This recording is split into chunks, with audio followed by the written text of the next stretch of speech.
घायलों की हालत फिलहाल स्थिर बताई जा रही है और इनका इलाज जारी है। कतर के अधिकारियों ने मृतकों के परिवारों के प्रति संवेदना व्यक्त की है।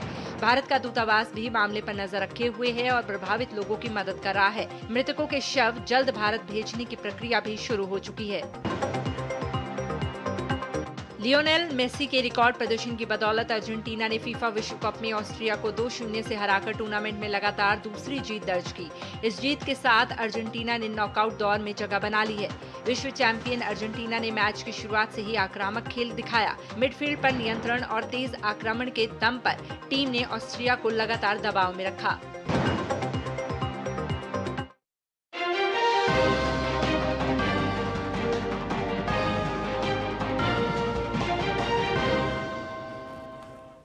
नमस्कार, डीडी न्यूज देख रहे हैं आप और आपके साथ मैं हूं शहला निगार। बुलेटिन की शुरुआत में चलिए सबसे पहले देखते हैं इस वक्त की सुर्खियां। भारत की अध्यक्षता में ब्रिक्स देशों के राष्ट्रीय सुरक्षा सलाहकारों की बैठक का आज दूसरा दिन। साइबर सुरक्षा और डिजिटल खतरों पर चर्चा। एनएसए अजीत डोभाल के नेतृत्व में बैठक। शिक्षक भर्ती परीक्षा में कथित हेराफेरी और अनियमितताओं से जुड़े मामले में ईडी की छापेमारी। तमिलनाडु में 18 स्थानों पर चल रही है कार्रवाई। लखनऊ अग्निकांड मामले में मुख्यमंत्री योगी आदित्यनाथ का ताबड़तोड़ एक्शन। एसआईटी को 7 दिन में रिपोर्ट सौंपने के निर्देश। बिल्डिंग के मालिक समेत 4 आरोपी और अज्ञात के खिलाफ एफआईआर दर्ज। अमेरिकी सांसदों ने आतंकवाद के मामले में पाकिस्तान पर साधा निशाना। आतंकवादियों को शरण देने, लादेन को छिपाने के पाकिस्तान के इतिहास का किया जिक्र। और भारतीय जनसंघ के संस्थापक डॉक्टर श्यामा प्रसाद मुखर्जी का बलिदान दिवस पर देश कर रहा है नमन।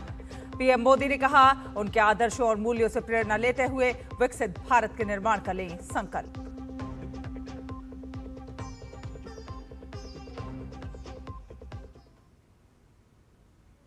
तो आपको बता दें कि नई दिल्ली में आयोजित ब्रिक्स देशों के राष्ट्रीय सुरक्षा सलाहकारों की बैठक में राष्ट्रीय सुरक्षा सलाहकार अजीत डोभाल ने शांति, सहयोग और साझा विकास को बढ़ावा देने पर जोर दिया है। उन्होंने कहा कि ब्रिक्स उन देशों का एक महत्वपूर्ण समूह है जो कि शांति, प्रगति, विकास और आपसी सहयोग के मूल्यों में विश्वास रखते हैं। अजीत डोभाल ने कहा कि ब्रिक्स लगातार मजबूत हो रहा है और वैश्विक मंच पर अपनी प्रभावी भूमिका निभा रहा है। उन्होंने सदस्य देशों के बीच आपसी सहयोग को और ज्यादा सशक्त बनाने, आर्थिक विकास को गति देने और वैश्विक शांति और स्थिरता को बढ़ावा देने की आवश्यकता पर बल दिया। उन्होंने कहा कि ब्रिक्स विकासशील देशों की आवाज को मजबूती प्रदान करने के साथ साथ वैश्विक चुनौतियों के समाधान के लिए साझा प्रयासों का एक महत्वपूर्ण मंच बनकर उभरा है। BRICS is a very special coalition of countries who believe in peace, progress, growth and cooperation.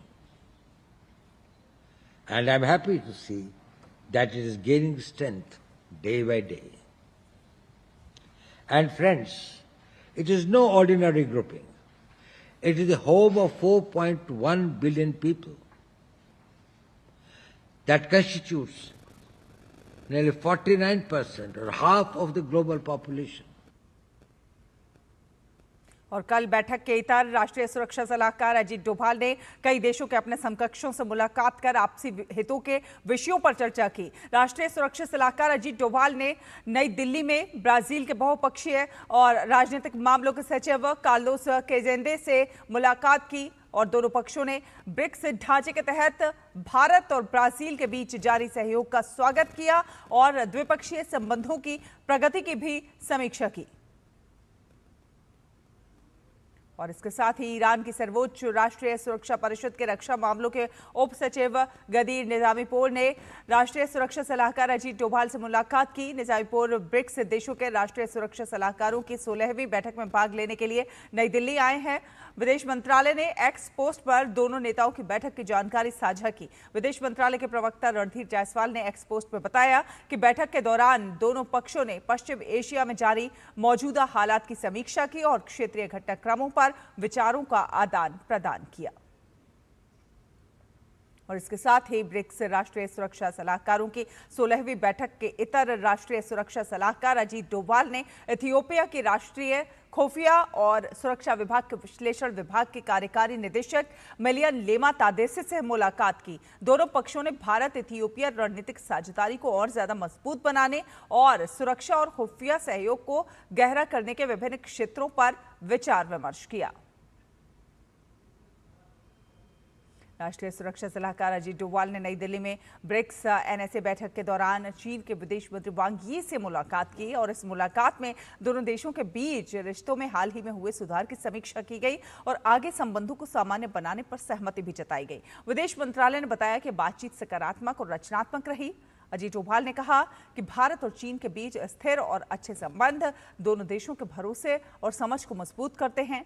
बैठक में कई द्विपक्षीय मुद्दों पर भी चर्चा हुई और आगे सहयोग को बढ़ाने पर भी जोर दिया गया। और आपको बता दें कि तमिलनाडु में प्रवर्तन निदेशालय की छापेमारी जारी है और ईडी की ओर से शिक्षक भर्ती परीक्षा में कथित हेराफेरी और अनियमितताओं से जुड़े मामले में चेन्नई, तिरुचिरापल्ली, कोयम्बटूर और मदुरै सहित करीब 18 ठिकानों पर तलाशी अभियान चल रहा है। और ये कार्रवाई आपको बता दें कि साल 2017 में केंद्रीय अपराध शाखा द्वारा दर्ज की गई एक एफआईआर के आधार पर की जा रही है और इस मामले में वर्ष 2021 में आरोप पत्र और चार्जशीट दाखिल की गई थी। तो तमिलनाडु में 18 ठिकानों पर ये ईडी की छापेमारी कार्रवाई चल रही है। ईडी का बड़ा एक्शन, मनी लॉन्ड्रिंग मामले में कार्रवाई हो रही है और शिक्षक भर्ती परीक्षा में कथित गड़बड़ी से जुड़ा हुआ ये पूरा जो है मामला है। तमिलनाडु में कई स्थानों पर यह छापेमारी की कार्रवाई चल रही है। शिक्षक भर्ती परीक्षा में कथित गड़बड़ी से जुड़ा ये पूरा मामला है जिसमें ईडी का एक्शन हो रहा है। तो तमिलनाडु में कई स्थानों पर यह छापेमारी की कार्रवाई देखने को मिल रही है। ईडी का बड़ा एक्शन देखने को मिल रहा है। इस दौरान लगभग 18 परिसर जांच के दायरे में हैं और जिसमें चेन्नई, त्रिची, कोयम्बटूर और मदुरै में छापेमारी हुई है और ईडी का ये बड़ा एक्शन देखने को मिल रहा है। आपको बता दें कि ये पूरा मामला 2017 से में दर्ज एफआईआर से जुड़ा हुआ है। 2021 में इसकी चार्जशीट दाखिल की गई थी और सीसीबी द्वारा दर्ज एफआईआर के बाद पीएमएलए के तहत इस पर कार्रवाई भी की जा रही है। तो ईडी का ये जो बड़ा एक्शन है, ये पूरी छापेमारी की कार्रवाई की जा रही है। 2017 का ये पूरा एफआईआर से जुड़ा ये मामला है। वित्तीय लेन देन और डिजिटल उपकरणों की भी इस दौरान जांच होती हुई नजर आ रही है। तो मनी लॉन्ड्रिंग का ये पूरा मामला। आगे बढ़ेंगे और अगली खबर का रुख करते हैं हम। भारतीय सेना ने डिजिटल आत्मनिर्भरता और तकनीकी आधुनिकीकरण की दिशा में एक बड़ा कदम उठाते हुए जोहो कॉर्पोरेशन के साथ एक बेहद महत्वपूर्ण समझौता ज्ञापन यानी एमओयू पर हस्ताक्षर कर दिए हैं। और आपको बता दें कि यह समझौता सेना की ज्वाइंटनेस आत्मनिर्भरता इनोवेशन पहल के तहत किया गया है और इसका उद्देश्य रक्षा क्षेत्र में स्वदेशी तकनीक के उपयोग को बढ़ावा देना और डिजिटल प्रणालियों को और अधिक सुरक्षित और आधुनिक बनाना है। इस एमओयू पर हस्ताक्षर लेफ्टिनेंट जनरल हर्ष छिब्बर और जोहो कॉर्पोरेशन के इंजीनियरिंग निदेशक राजवेंद्रन दंडपानी द्वारा किए गए हैं। आपको बता दें कि इस अवसर पर सेना प्रमुख जनरल उपेंद्र द्विवेदी और जोहो के संस्थापक श्रीधर वेम्बू भी मौजूद रहे और इस साझेदारी के तहत दोनों पक्ष मिलकर एप्लीकेशन आधारित अनुसंधान और विकास को बढ़ावा देंगे। इसके साथ ही सुरक्षित एवं टिकाऊ डिजिटल समाधान पर भी काम करेंगे और भारतीय सेना के भीतर तकनीकी कौशल को मजबूत करेंगे। इस पहल को भारतीय सेना के फ्यूचर रेडी और पूरी तरह डिजिटल रूप से सक्षम बल बनने की दिशा में एक अहम कदम के तौर पर देखा जा रहा है।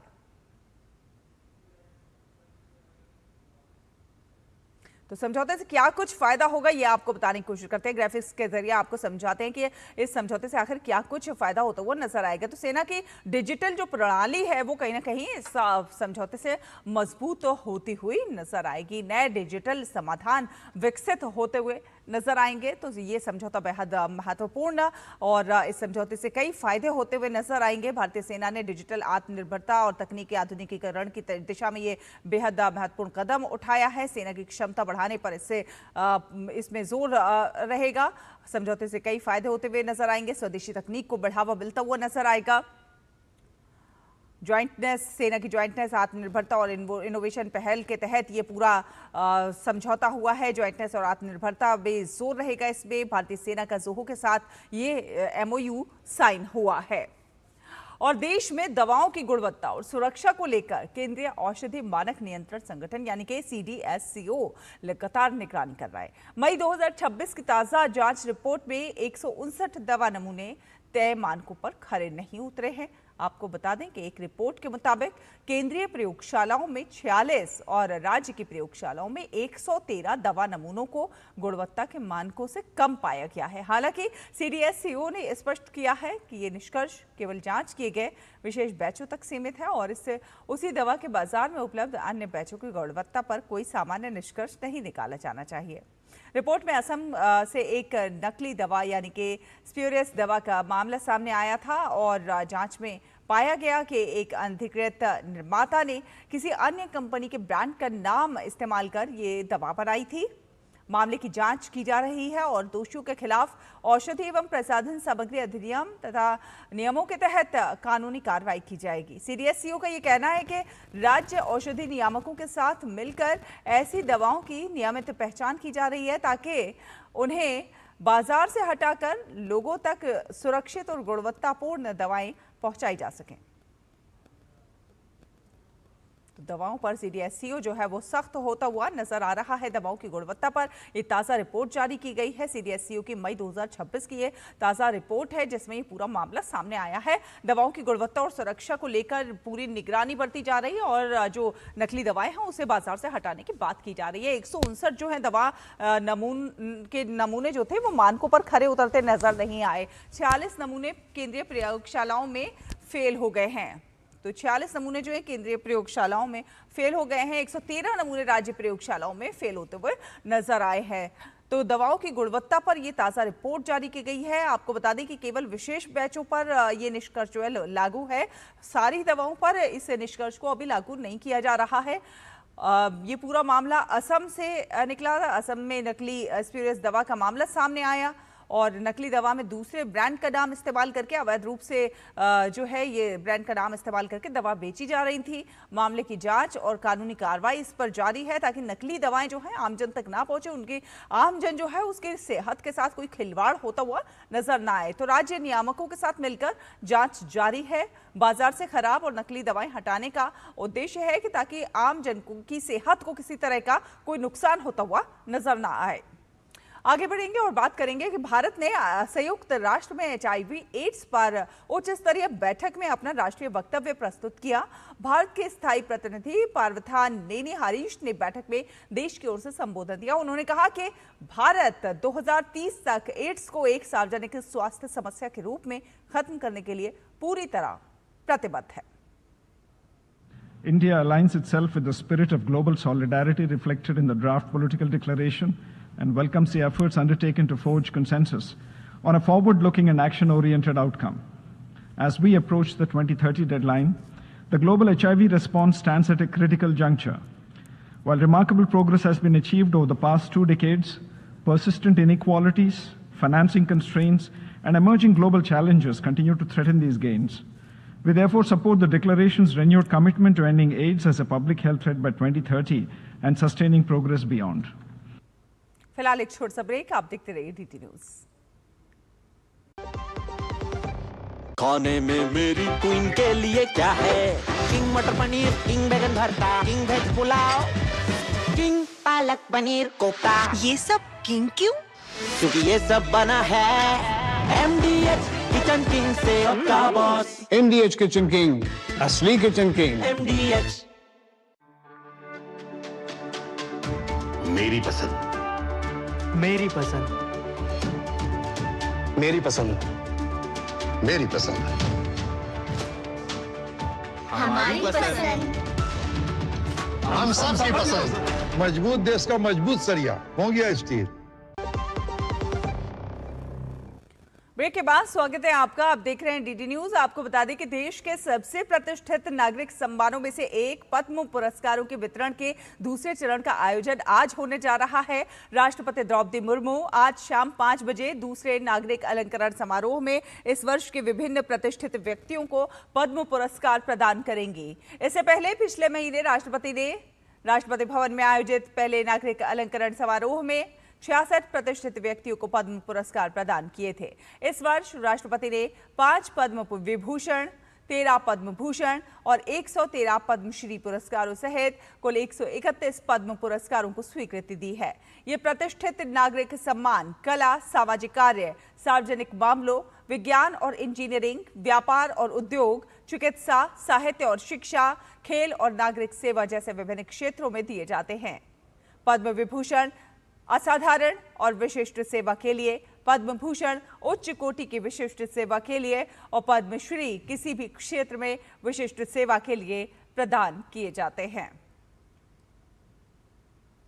केंद्र सरकार में अल्पसंख्यक मामलों और मत्स्य पालन मंत्रालय में राज्य मंत्री रहे जॉर्ज कुरियन ने अपने पद से इस्तीफा दे दिया है।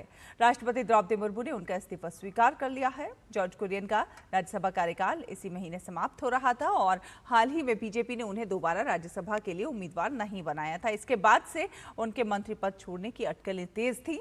जॉर्ज कुरियन जून 2024 में मोदी सरकार 3.0 में मंत्री बने थे। राष्ट्रपति ने संविधान के आर्टिकल 75 के क्लॉज 2 के तहत उनका इस्तीफा तत्काल प्रभाव से स्वीकार कर लिया है। आगे बढ़ेंगे और बात करेंगे लखनऊ में हुए हादसे की। जी हां, लखनऊ के अलीगंज इलाके में हुए भीषण अग्निकांड के बाद मुख्यमंत्री योगी आदित्यनाथ की सरकार ने ताबड़तोड़ कार्रवाई करते हुए 4 अधिकारियों को तत्काल प्रभाव से निलंबित कर दिया है। वहीं मामले में 4 नामजद आरोपियों और अज्ञात लोगों के खिलाफ एफआईआर दर्ज की गई है। ये पूरा मामला भारतीय न्याय संहिता यानी बीएनएस की गंभीर धाराओं के तहत दर्ज किया गया है, जिसमें धारा 105, 110, 125 और 3(5) शामिल हैं। अग्निकांड की सूचना मिलते ही मुख्यमंत्री योगी आदित्यनाथ ने अपना अलीगढ़ दौरा बीच में छोड़कर लखनऊ का रुख किया और घटनास्थल के साथ साथ केजीएमयू पहुंचकर घायलों का हालचाल जाना है। देर रात मुख्यमंत्री ने मामले को लेकर उच्च स्तरीय बैठक भी की। उनके निर्देश पर अपर मुख्य सचिव अमृत अभिजात और एडीजी लखनऊ जोन प्रवीण कुमार की सदस्यता में 2 सदस्यीय विशेष जांच दल यानी कि एसआईटी का गठन किया गया है, जिसे 7 दिनों के भीतर अपनी रिपोर्ट सौंपने के निर्देश भी दिए गए हैं। मुख्यमंत्री ने मृतकों के परिजनों को 5-5 लाख रुपए और घायलों को 50-50 हजार रुपए की आर्थिक सहायता देने की घोषणा की है।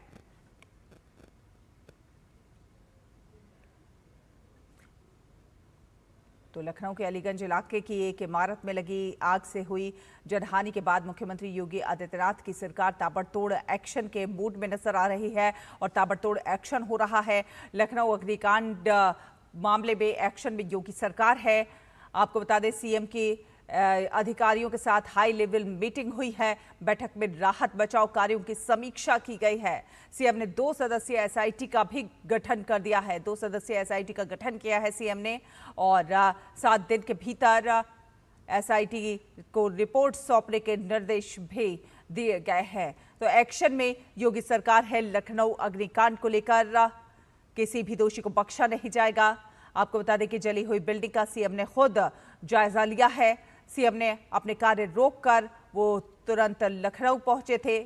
अलीगढ़ का दौरा अपना कैंसिल किया और तुरंत लखनऊ पहुंचे। सीएम ने अस्पताल में घायलों का हालचाल भी जाना है। आपको बता दें कि मृतकों के परिवारों को 5-5 लाख रुपए देने का ऐलान किया है मुख्यमंत्री योगी आदित्यनाथ ने और साथ साथ जो घायल हुए हैं उनको 50-50 हजार रुपए की आर्थिक सहायता देने की भी घोषणा की है। मुख्यमंत्री ने कहा है कि दोषियों को बख्शा नहीं जाएगा। तो लखनऊ अग्निकांड को लेकर एक्शन में योगी सरकार है और आपको बता दें, लखनऊ अग्निकांड पर वाले मामले में 4 लोगों पर गाज गिरती हुई नजर आई है। जानकीपुरम के गौरव कुमार और सस्पेंड इंदिरा नगर के एफएसएसओ कमलेंद्र कुमार ये भी सस्पेंड हो गए हैं। जेई प्रमोद पांडे को भी सस्पेंड किया गया है। साथ ही साथ जानकीपुरम के गौरव कुमार जो है वो सस्पेंड कर दिए गए हैं। तो लखनऊ अग्निकांड मामले में एक्शन में योगी सरकार नजर आ रही है। 4 लोगों पर गाज गिरती हुई भी नजर आई है। जो भी दोषी हो उन्हें बख्शा नहीं जाएगा। एई अनिल कुमार को भी इस दौरान सस्पेंड कर दिया गया है। जो दोषी हैं उन्हें बख्शा नहीं जाएगा, ये कहना है सीएम योगी आदित्यनाथ का। तो लखनऊ में हुए इस अग्निकांड की घटनास्थल पर जांच तेज कर दी गई है। आज से वाली जगह पर फॉरेंसिक टीम पहुंचकर साक्ष्य एकत्रित कर रही है और आग लगने के क्या कुछ कारण हैं उनका पता लगा रही है। मौके पर प्रशासनिक अधिकारी भी पहुंचकर स्थिति का जायजा ले रहे हैं। वहीं एसआईटी की टीम भी घटनास्थल पर पहुंच चुकी है और पूरे मामले की जांच कर रही है।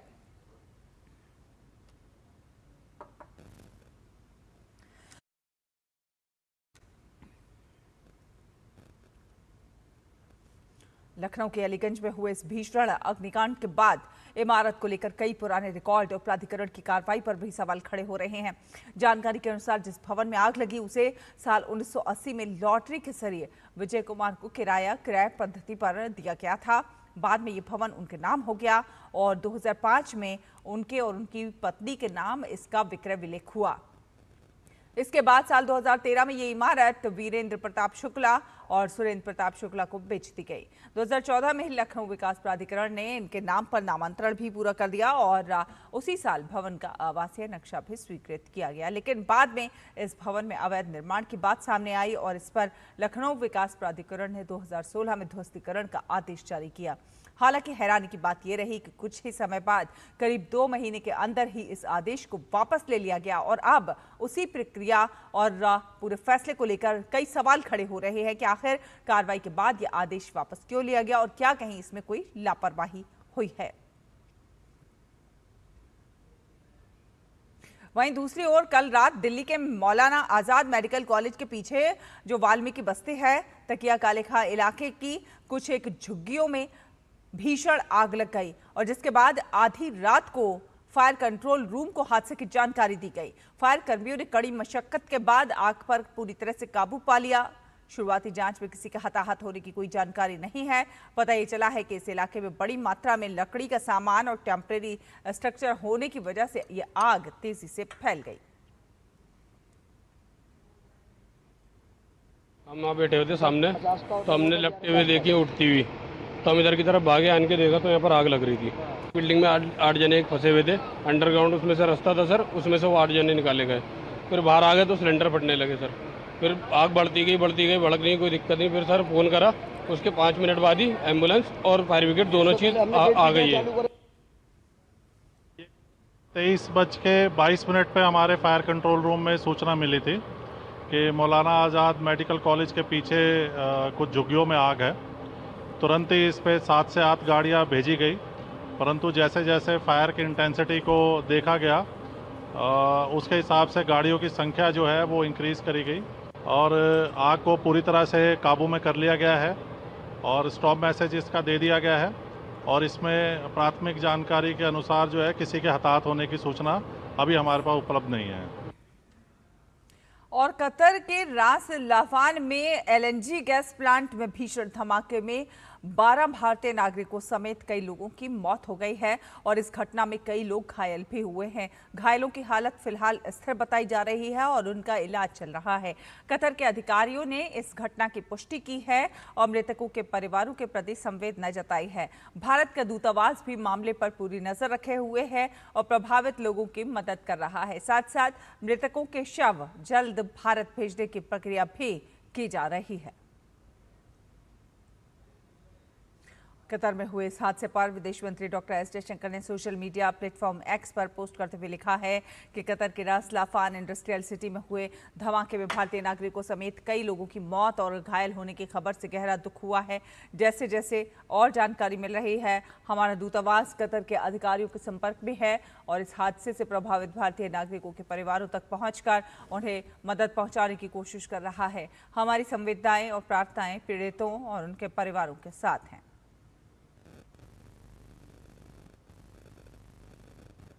और आपको बता दें कि अमेरिका के 2 सांसदों ने आतंकवाद और आतंकवादियों को पनाह देने के पाकिस्तान के इतिहास का जिक्र किया है। अमेरिकी सांसद रिक स्टॉक ने एक्स पर पोस्ट में कहा है कि पाकिस्तान का आतंकवादियों को पनाह देने का लंबा इतिहास रहा है। वहीं मोंटाना से अमेरिकी सांसद टिम शीहे ने एक साक्षात्कार में अल-कायदा प्रमुख ओसामा बिन लादेन को शरण देने में पाकिस्तान की भूमिका का उल्लेख किया। उन्होंने कहा कि ये नहीं भूलना चाहिए कि पाकिस्तान ने ओसामा बिन लादेन को लगभग 1 दशक तक छिपा कर रखा था।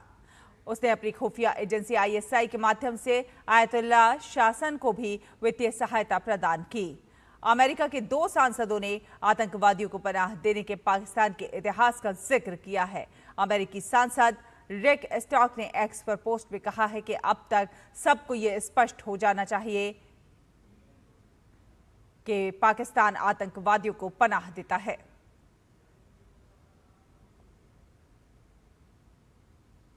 और टूरिज्म और हॉस्पिटैलिटी के क्षेत्र में व्यवसाय को आसान बनाने और इसे बढ़ावा देने के उद्देश्य से दिल्ली में एक बातचीत सत्र का आयोजन किया गया। कार्यक्रम में केंद्रीय पर्यटन मंत्री गजेंद्र सिंह शेखावत और दूसरे गणमान्य लोगों ने शिरकत की और इस बातचीत में टूरिज्म और होटल सेक्टर से जुड़ी हुई समस्याओं जैसे कि लाइसेंस, अप्रूवल, टैक्सेस और सुरक्षा संबंधी विषयों पर चर्चा की गई। बातचीत में फोकस देश को ग्लोबल टूरिज्म हब बनाने और रोजगार सृजन की संस्कृति को बढ़ावा देने पर रहा। बातचीत में केंद्रीय मंत्री गजेंद्र सिंह शेखावत ने चीजों के सरलीकरण पर जोर दिया।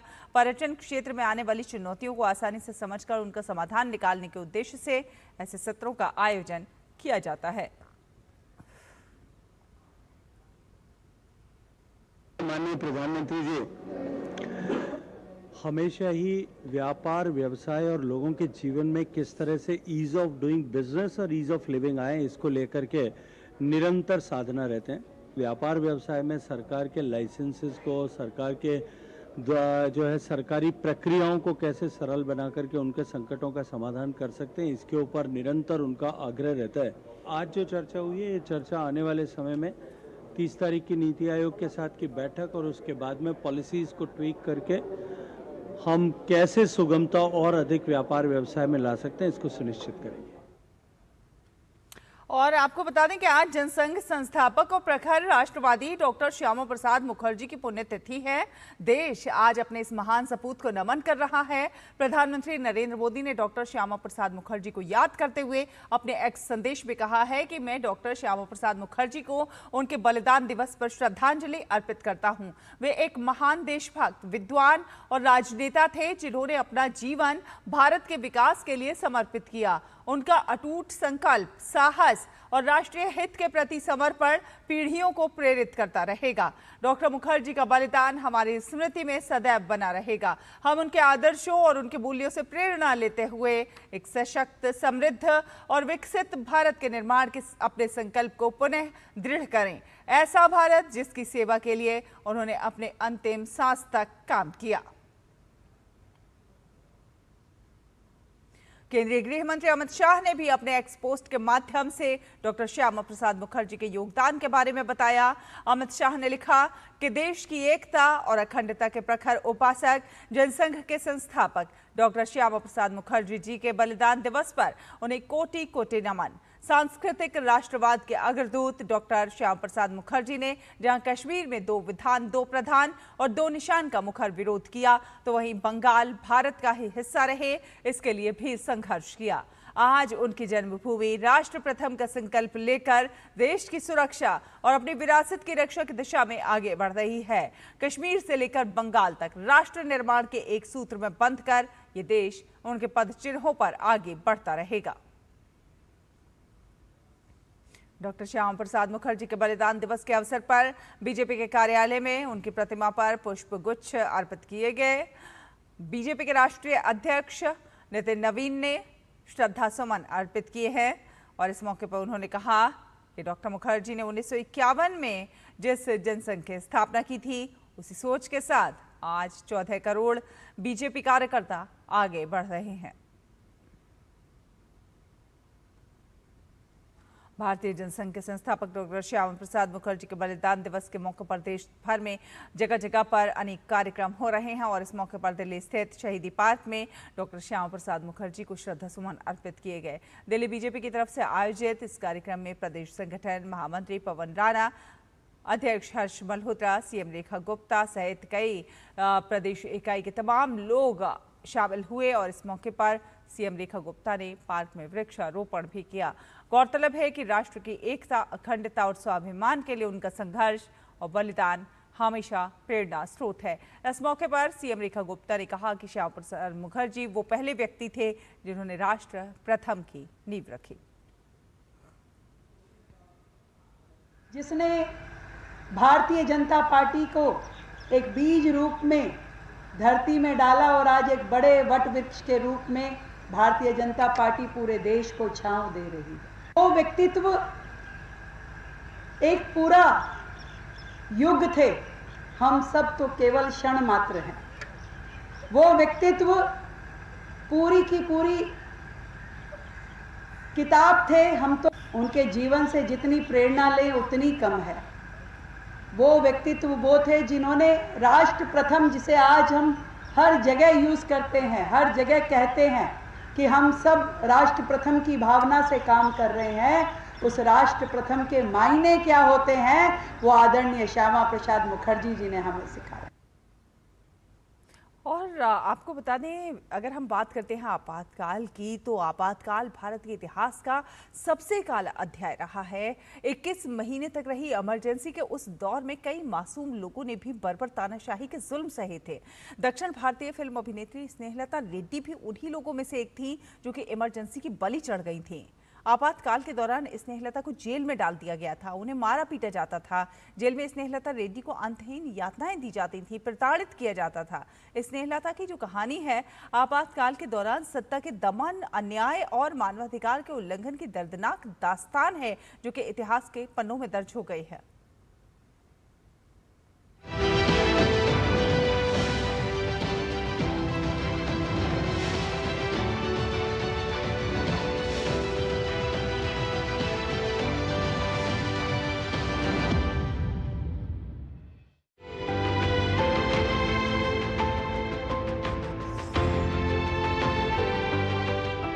ये महिला कौन है?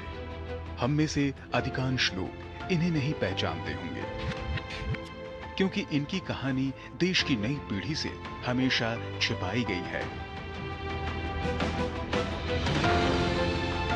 ये दक्षिण भारतीय फिल्मों की लोकप्रिय अभिनेत्री स्नेहलता रेड्डी हैं, लेकिन यह इनका एकमात्र परिचय नहीं है।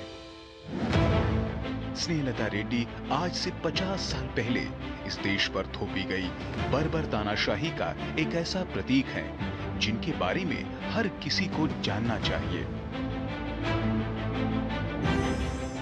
स्नेहलता रेड्डी वर्ष 1970 के राष्ट्रीय फिल्म पुरस्कार से सम्मानित हुई थी। उन्होंने कई कन्नड़, तमिल और तेलुगु फिल्मों में काम किया था। स्नेहलता रेड्डी एक जागरूक महिला थी और इसीलिए फिल्मों के अलावा सामाजिक कार्यों से भी जुड़ी हुई थी।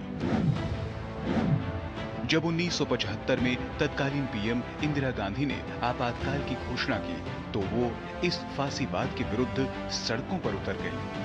उन्होंने इमरजेंसी के विरोध में शांतिपूर्ण प्रदर्शन किया, लेकिन तब की इंदिरा सरकार के लिए स्नेहलता का इससे भी बड़ा दोष ये था कि वो समाजवादी नेता जॉर्ज फर्नांडिस की मित्र थी। इमरजेंसी के दौरान जॉर्ज फर्नांडिस फरार थे और पुलिस को संदेह था कि स्नेहलता रेड्डी को उनके छिपने की जगह का पता है। इसके बाद स्नेहलता के साथ जो कुछ किया गया वो जानकर आप सिहर जाएंगे। 2 मई 1976 को स्नेहलता को maintenance of internal security act यानी बीसा के अंतर्गत बंदी बना लिया गया। ये वही एक्ट है जिसके तहत आपातकाल में अधिकतर गिरफ्तारियां हुई थी।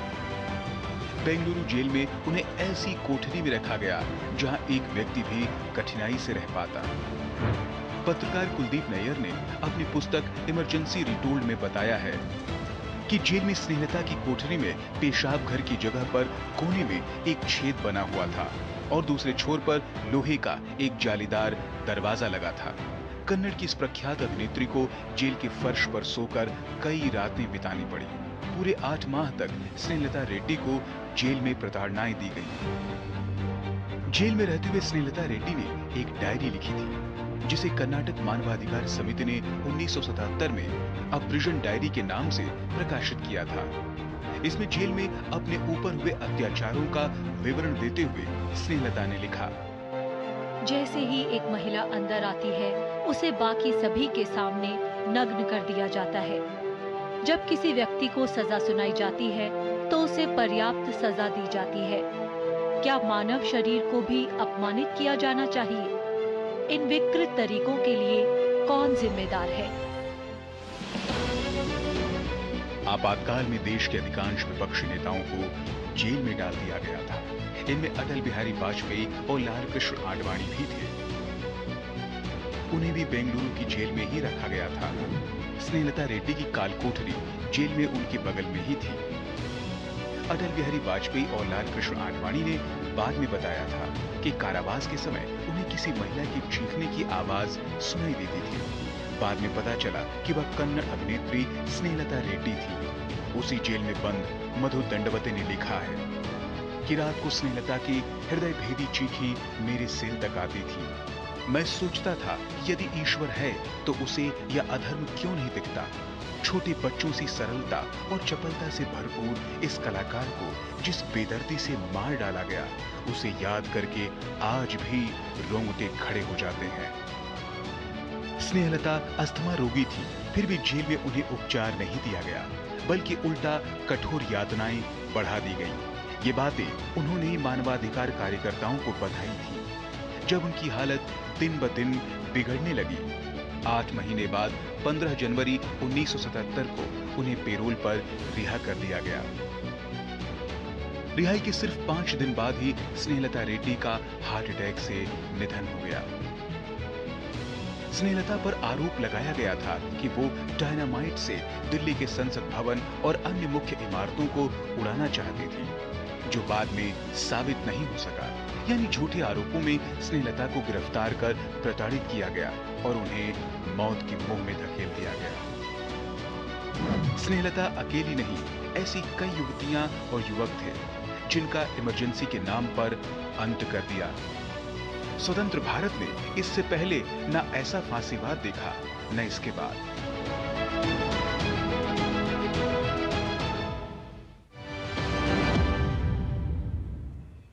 और फिलहाल एक और छोटा सा ब्रेक, जल्द हाजिर होंगे। आप देखते रहिए डीडी न्यूज़।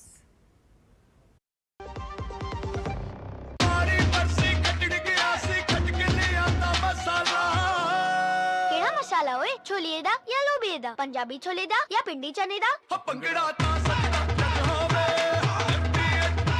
अब छोलिया हो या लोबिया, पंजाबी छोले या पिंडी चने, सब कुछ मजेदार बने।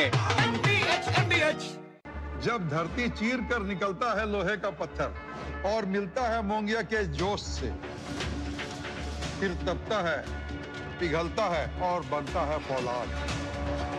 अब होता है सरिया सारी खूबियों के साथ। मोंगिया स्टील, मजबूत देश का मजबूत सरिया। के बाद स्वागत है आपका। आप देख रहे हैं डीडी न्यूज़। आपको बता दें कि तिरुवनंतपुरम में आज केंद्रीय युवा मामले और खेल मंत्री डॉक्टर मनसुख मांडविया ने फिट इंडिया अभियान के हिस्से के रूप में चागा ITI से शंकुमुखम बीच तक आयोजित साइकिलिंग बाय द सी कार्यक्रम में भाग लिया। प्रधानमंत्री नरेंद्र मोदी के फिट इंडिया मूवमेंट के विजन को आगे बढ़ावा देने के लिए आयोजित इस पहल का उद्देश्य लोगों को साइकिल चलाने और अन्य फिटनेस गतिविधियों के माध्यम से सक्रिय और स्वस्थ जीवन शैली को अपनाने के लिए प्रोत्साहित करना है। इस मौके पर केंद्रीय खेल मंत्री ने तिरुवनंतपुरम में साइकिलिंग के अनुभव को शानदार बताया और कहा कि सेहतमंद रहने और पर्यावरण की रक्षा करने के लिए सभी को साइकिल का उपयोग जरूर करना चाहिए। साइकिलिंग हमारा उड़ियामन को भी बचाता है। एक साइकिलिंग में इतना फायदा होता है तो why we are not doing cycling. मेरा सभी केरला वासी को आग्रह है कि आपका कामकाज का स्थान दूर न हो तो आप साइकिलिंग करिए। साइकिल लेके आपके वर्क प्लेस पर जाइए। सभी कॉलेज और स्कूल के यूथ को मेरा आग्रह है कि अब स्कूल कॉलेज साइकिल लेके जाइए। और आपको बता दें कि भारत 2025 में विश्व का अग्रणी जहाज रिसाइकलिंग राष्ट्र बनकर उभरा है। भारत वैश्विक स्तर पर पहले स्थान पर है। ग्राफिक्स के जरिए आपको समझाने की कोशिश करते हैं कि किस प्रकार शिप रिसाइकलिंग में भारत नंबर 1 पर है। संयुक्त राष्ट्र व्यापार एवं विकास सम्मेलन की जो नवीनतम रिपोर्ट है उसके अनुसार वैश्विक जहाज रिसाइकलिंग में भारत की हिस्सेदारी जो है वर्ष 2024 के 30.1% से बढ़कर अब वर्ष 2025 में 35.4% हो गई है। भारत में जहाज रिसाइकलिंग वर्ष 2024 के 1.86 मिलियन ग्रॉस टन से लगभग 60% बढ़कर वर्ष 2025 में 2.99 मिलियन ग्रॉस टन तक पहुंच गया है। इस उपलब्धि के साथ भारत ने समुद्री भारत विजन 2030 के तहत विश्व का अग्रणी जहाज रिसाइकलिंग राष्ट्र बनने का जो लक्ष्य रहा था उसे निर्धारित समय से काफी पहले ही हासिल कर लिया है। पीएम के दूरदर्शी नेतृत्व में ये पूरी सफलता हासिल हुई है। पत्तन, पोत, परिवहन और जलमार्ग मंत्री सर्बानंद सोनोवाल ने कहा है कि भारत का विश्व के अग्रणी जहाज रिसाइकलिंग देश के रूप में उभरना प्रधानमंत्री नरेंद्र मोदी के दूरदर्शी नेतृत्व में निरंतर नीतिगत सुधारों, उद्योग जगत के प्रयासों और अंतर्राष्ट्रीय पर्यावरण एवं सुरक्षा मानकों के अनुपालन को दर्शाता है। देश का जहाज रिसाइकलिंग तंत्र को मजबूत करने और वैश्विक बाजार में अधिक हिस्सेदारी हासिल करने के लिए पत्तन, पोत, परिवहन और जलमार्ग मंत्रालय ने कई एक अहम पहलें की हैं। पत्तन, पोत, परिवहन और जलमार्ग मंत्रालय ने जहाज पुनर्चक्रण क्रेडिट नोट योजना भी शुरू की है। तो समय से पहले कैसे ये लक्ष्य हासिल किया गया है, जिसके तहत आपको बता दें, इसके तहत जहाज मालिकों को पुनर्चक्रित जहाज के स्क्रैप मूल्य के 40% के बराबर क्रेडिट नोट प्राप्त होता है। जलमार्ग मंत्री सर्बानंद सोनोवाल ने इसे पीएम के दूरदर्शी नेतृत्व से मिली सफलता बताया है।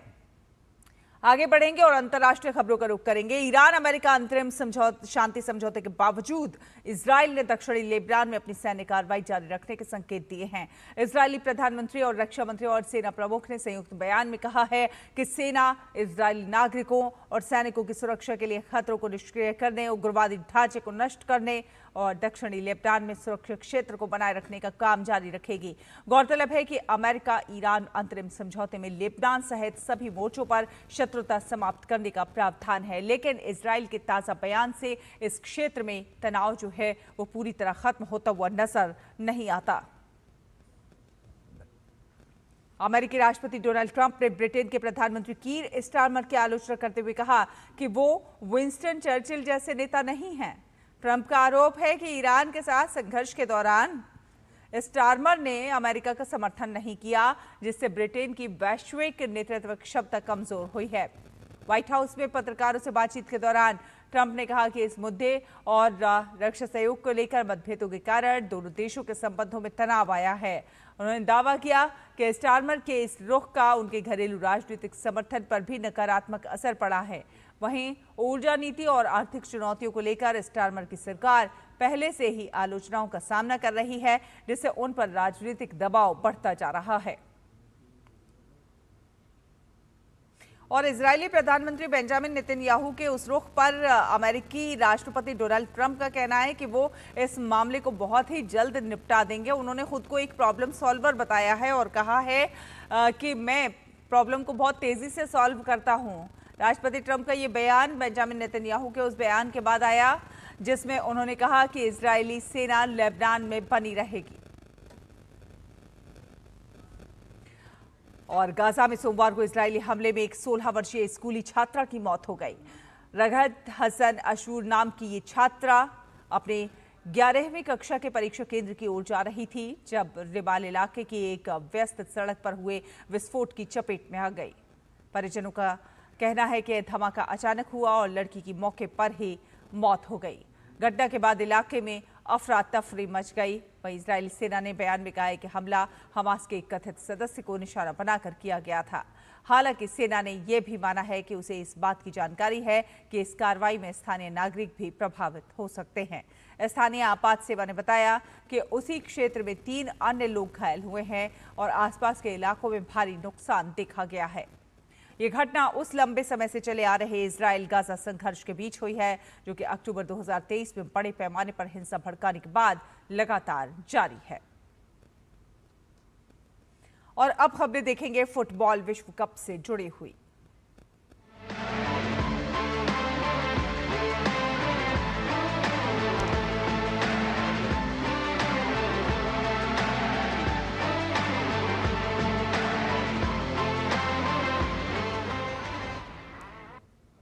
लियोनेल मेसी के रिकॉर्ड प्रदर्शन की बदौलत अर्जेंटीना ने फीफा विश्व कप में ऑस्ट्रिया को 2-0 से हराकर टूर्नामेंट में लगातार दूसरी जीत दर्ज की और इस जीत के साथ अर्जेंटीना ने नॉकआउट दौर में जगह बना ली है।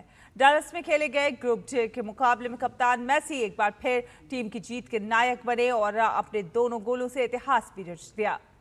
विश्व चैंपियन अर्जेंटीना ने मैच की शुरुआत से ही आक्रामक खेल दिखाया। मिडफील्ड पर नियंत्रण और तेज आक्रमण के दम पर टीम ने ऑस्ट्रिया को लगातार दबाव में रखा और मेसी ने 39वें मिनट में शानदार गोल दागकर इतिहास रच दिया। इस गोल के साथ मेसी विश्व कप में सबसे ज्यादा गोल करने वाले फुटबॉलर बन गए हैं। इसके बाद इंजरी टाइम उन्होंने दूसरा गोल दागकर अर्जेंटीना की 2-0 से जीत पक्की कर दी और इस जीत के साथ अर्जेंटीना ने ग्रुप जे में 6 अंक हासिल कर शीर्ष स्थान हासिल किया। अर्जेंटीना फुटबॉल के दिग्गज फुटबॉलर लियोनेल मेसी ने वो ऐतिहासिक कारनामा दिखाया है जिसे छूना किसी भी फुटबॉलर के लिए महज एक ख्वाब होता है। फीफा वर्ल्ड कप 2026 में ऑस्ट्रिया के खिलाफ गोल करने के साथ ही मेसी वर्ल्ड कप इतिहास में सबसे ज्यादा गोल करने वाले खिलाड़ी बन गए हैं और इसी हफ्ते अपना 39वां जन्मदिन मनाने जा रहे हैं मेसी और मेसी के नाम अब फीफा वर्ल्ड कप में 18 गोल दर्ज हो चुके हैं। उन्होंने जर्मनी के पूर्व दिग्गज स्ट्राइकर मिरोस्लाव क्लोज के 16 गोलों के सर्वकालिक रिकॉर्ड को तोड़कर फुटबॉल इतिहास के पन्नों पे अपना नाम सुनहरे अक्षरों में दर्ज करा लिया है। ऑस्ट्रिया के खिलाफ मेसी ने 2 गोल करने में सफलता पाई। मेसी ने साल 2026 के इस वर्ल्ड कप में कदम रखने से पहले 5 वर्ल्ड कप में कुल 13 गोल किए थे। इस टूर्नामेंट के अपने पहले ही मैच में मेसी ने अल्जीरिया के खिलाफ एक जादुई हैट्रिक जमाई और मिरोस्लाव क्लोज के 16 गोलों के रिकॉर्ड की बराबरी की। इसके बाद ऑस्ट्रिया के खिलाफ 2 गोल करके उन्होंने अपने रिकॉर्ड को अपने नाम कर लिया। फीफा विश्व कप में फ्रांस ने शानदार प्रदर्शन करते हुए इराक को 3-0 से हराकर लगातार दूसरी जीत दर्ज की। फिलाडेल्फिया में खेले गए इस मुकाबले में स्टार स्ट्राइकर किलियन एम्बापे ने 2 गोल दागकर टीम की जीत में अहम भूमिका निभाई और इस जीत के साथ फ्रांस ने राउंड ऑफ 32 में जगह बना ली है। खराब मौसम और बिजली गिरने की आशंका के कारण दूसरे हाफ की शुरुआत 2 घंटे से ज्यादा देर से हुई, लेकिन फ्रांस की लय पर इसका कोई असर नहीं पड़ा। एम्बापे ने 14वें मिनट में शानदार गोल कर फ्रांस को बढ़त दिलाई। दूसरे हाफ में इराकी गोलकीपर की गलती का फायदा उठाकर उन्होंने अपना दूसरा गोल भी कर दिया और इसके बाद उस्मान डेम्बेले ने तीसरा गोल करके फ्रांस की जीत पर मुहर लगा दी। इस जीत के साथ फ्रांस ग्रुप आई में 6 अंकों के साथ शीर्ष पर पहुंच गया, जबकि इराक अब भी जीत का खाता नहीं खोल पाया है। वहीं एम्बापे ने अब वर्ल्ड कप में 16 गोल पूरे कर लिए हैं और वो सर्वाधिक गोल करने वालों की सूची में मिरोस्लाव क्लोज के साथ संयुक्त रूप से दूसरे स्थान पर पहुंच गए हैं। उनसे आगे सिर्फ मेसी हैं जिन्होंने 18 गोल के साथ नया रिकॉर्ड बनाया है।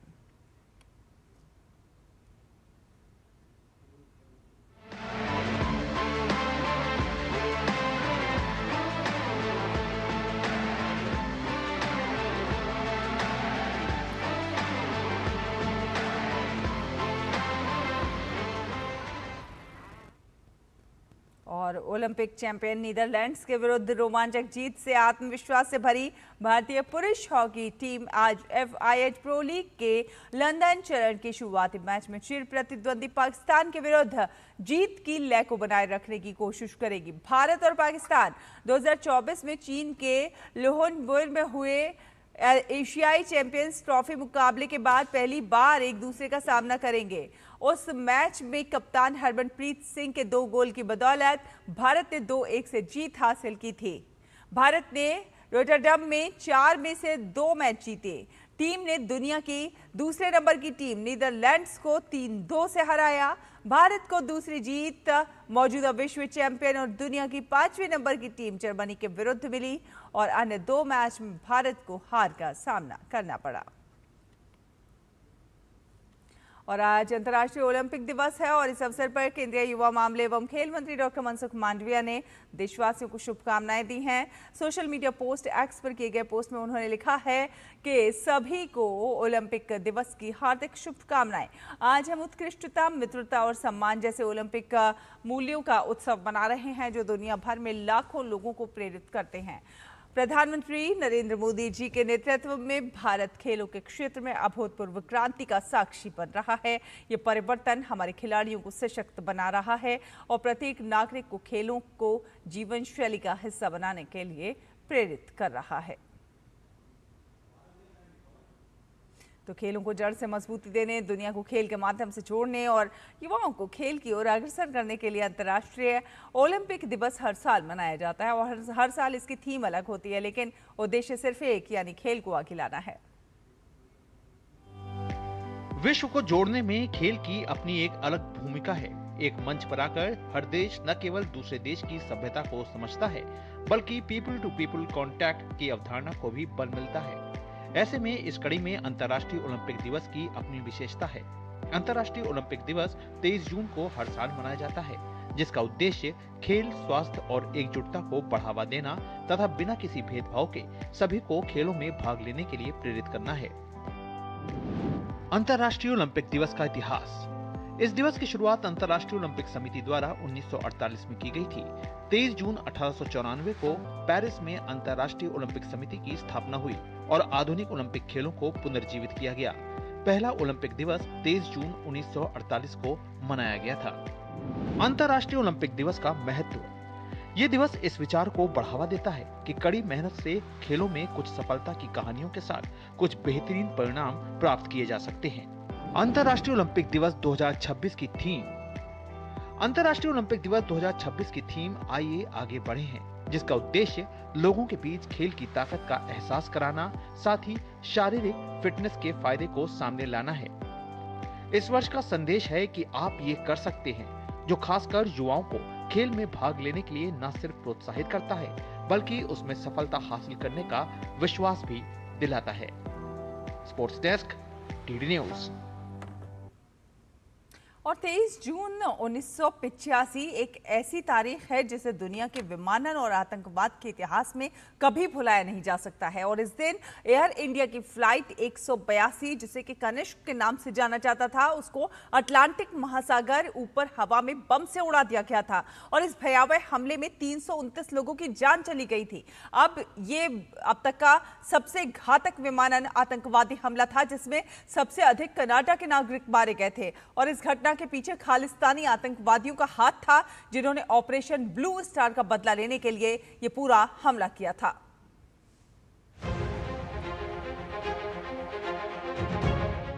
तेईस जून 1985 की आधी रात को एयर इंडिया की फ्लाइट 182 कनाडा के मॉन्ट्रियल से उड़ान भरती है। इस फ्लाइट का डेस्टिनेशन था मुंबई, लेकिन बीच में इसे लंदन में हॉल्ट लेना था, इसीलिए फ्लाइट आयरलैंड के एयर स्पेस में प्रवेश करती है। आयरिश कोस्ट से करीब 200 मील की दूरी पर जब प्लेन 31,000 फीट की ऊंचाई पर था, तब उसने आखिरी बार एयर ट्रैफिक कंट्रोल से संपर्क किया और इसके 5 मिनट बाद रडार से गायब हो गया। थोड़ी देर बाद विमान में शक्तिशाली विस्फोट हुआ और वो अटलांटिक महासागर में गिर गया। विस्फोट इतना भीषण था कि विमान हवा में ही टुकड़े टुकड़े हो गया और किसी को भी बचने का कोई मौका नहीं मिला। इस भयावह घटना में विमान के 22 क्रू मेंबर समेत सभी यात्रियों की मौत हो गई।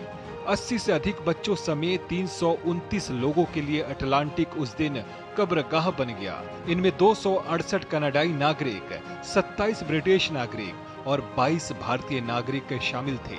ये घटना न सिर्फ भारत और एयर इंडिया के लिए बल्कि कनाडा के इतिहास में सबसे बड़ा आतंकी हमला बन गया। राहत कार्य के दौरान विमान पर मौजूद 329 लोगों में से 131 के शव ही बरामद हुए। 198 अटलांटिक के लहरों में बह गए। मेडिकल चेकअप में पता चला था कि कुछ यात्रियों की मौत ब्लास्ट के कारण नहीं बल्कि समुद्र में डूबने से हुई, तो कुछ की जान पर्याप्त ऑक्सीजन नहीं मिलने से गई। दुनिया के सबसे भीषण हवाई आतंकी हमलों में से एक इस भयावह घटना को खालिस्तानी आतंकी संगठन बब्बर खालसा ने अंजाम दिया था, जिसका सरगना तलविंदर सिंह परमार था। उसने और बब्बर खालसा के आतंकियों ने ऑपरेशन ब्लू स्टार का बदला लेने के लिए एयर इंडिया 182 की फ्लाइट में बम को सामान में छिपा कर रखा था। इस साजिश में इंद्रजीत सिंह रेयत का नाम भी सामने आया, जिसे जांच में दोषी ठहराया गया। हालांकि कई आरोपी सबूतों के अभाव में बरी हो गए। इस हमले की जांच कनाडा की रॉयल माउंटेन पुलिस और सुरक्षा एजेंसियों द्वारा अभी भी की जा रही है। ये कनाडा की अब तक की सबसे लंबी और जटिल आतंकी जांच मानी जाती है। हालांकि जांच में माना गया कि कनाडा की इंटेलिजेंस एजेंसियां अगर सतर्क होती तो ये हादसा रोका जा सकता था, जिससे सैकड़ों निर्दोष यात्रियों की जान बच सकती थी।